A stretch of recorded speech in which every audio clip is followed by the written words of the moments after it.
В этот мрак не может проникнуть даже крохотный лучик света.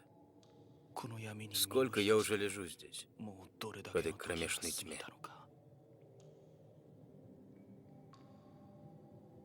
Вечность.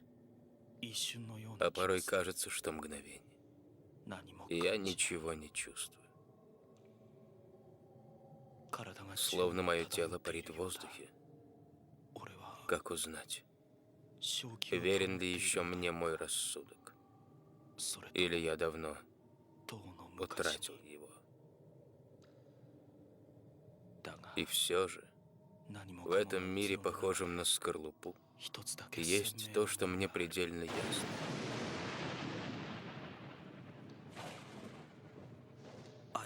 Только он, словно молния, рассекающая мрак. Только он видится мне словно наяву. Снова и снова, снова и снова, подобно волнам цунами. Ненависть, дружба, ревность, разочарование, беспомощность, привязанность, печаль.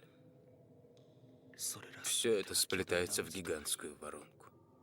Эти чувства не позволяют моему сознанию угаснуть.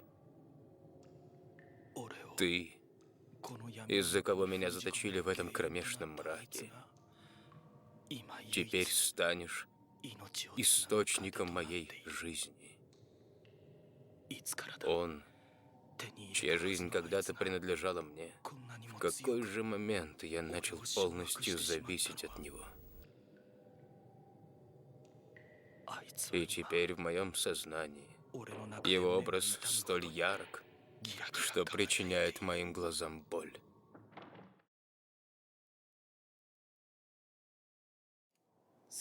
На поле боя за жизнь солдата и серебряной монетки не дашь. Здесь жизнь человека равна нулю. Она подвластна желаниям кучки дворян и монарших особ. Но даже король в действительности не может жить так, как ему хочется.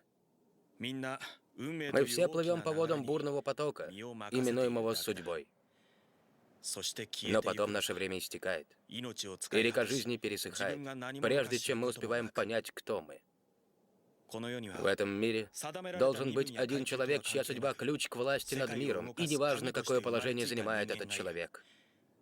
Он часть привилегированного сословия. Он может обладать властью Бога. Я должен узнать, какое положение я на самом деле занимаю в этом мире. Что предначертано мне в этой жизни.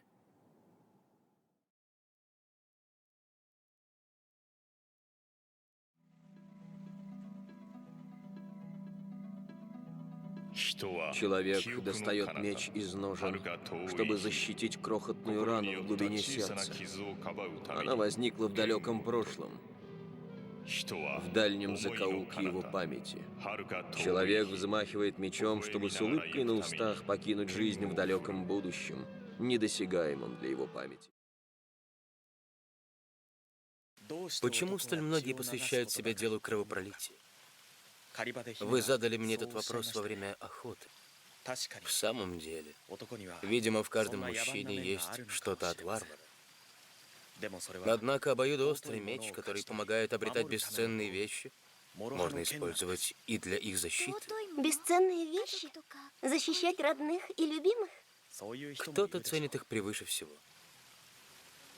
Но я думаю, что для мужчины может быть нечто более ценное.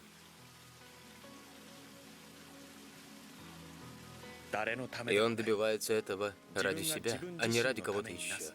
Это мечта. В мыслях того, кто посвятил всю свою жизнь выковыванию одного единственного меча, мечта может главенствовать над всем миром. Многие мечты можно исполнить в одиночку, но есть мечты, которые, словно ураган, сметают по пути сотни и тысячи чужих грез. Мечта может стать поддержкой или источником страданий. Мечта может наполнять человека жизнью или убить его. Даже если мечта оставила человека, ее частица будет всегда тлеть в глубине его сердца. Каждый должен хоть раз представить, что его жизнь — это жизнь Божьего мученика, преследующего свою мечту. Говорят, что жизнь — это бессмысленная смерть по прошествии долгих лет. Мне это противно. Я ненавижу такие мысли. Мне кажется, что настоящий друг никогда не полагается на чужую мечту. У человека, который мог бы стать моим настоящим другом, должна быть причина жить без моей помощи. Тогда он всем своим сердцем и всей своей душой будет защищать свою мечту. Он, не мешкая, сразится за нее, даже со мной. Для меня настоящий друг — тот, кто будет стоять на этом наравне со мной.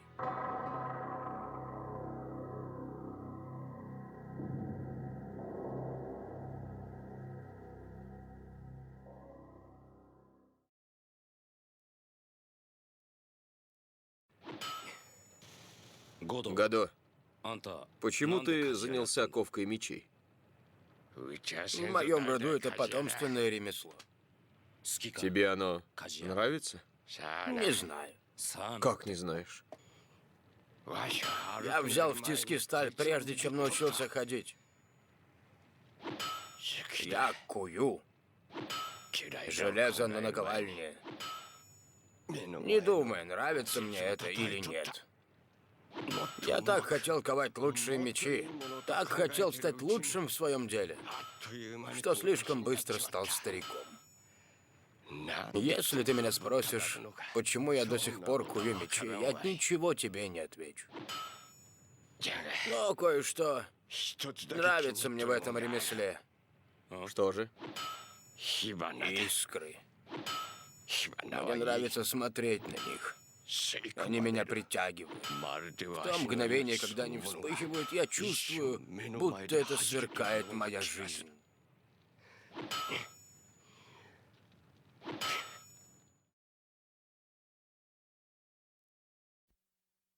Что вершит судьбу человечества в этом мире? Некое незримое существо или закон? Нечто подобное длани Господней, парящей над миром.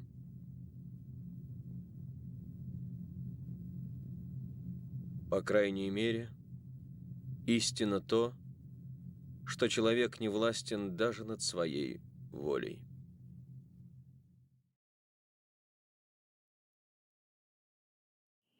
Я почти ничего не помню. В бою я совершенно забылся.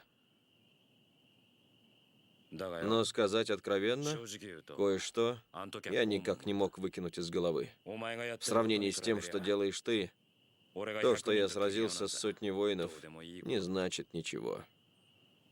У вас обоих есть нечто важное, то, что стоит риска. Это здорово, я не шучу. Рядом с вашей целью, сражусь я с сотней воинов или с 1000, это будет просто случайность. Пустяк. Классный вид, правда? Да. Каждый рискует своей жизнью ради невозможного. Я смотрю на них. Отсюда и мне кажется, что я вижу, как все их маленькие мечты и крохотные надежды мерцает в каждом факеле и костре. Да. И чтобы все эти слабые огоньки не погасли, они бросают их в самое сильное пламя.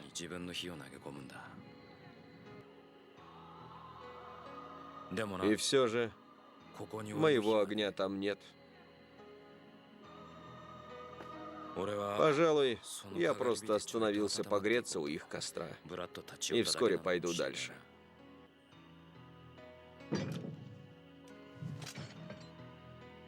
Пока со мной мой меч, я точно знаю, что выживу в любой битве.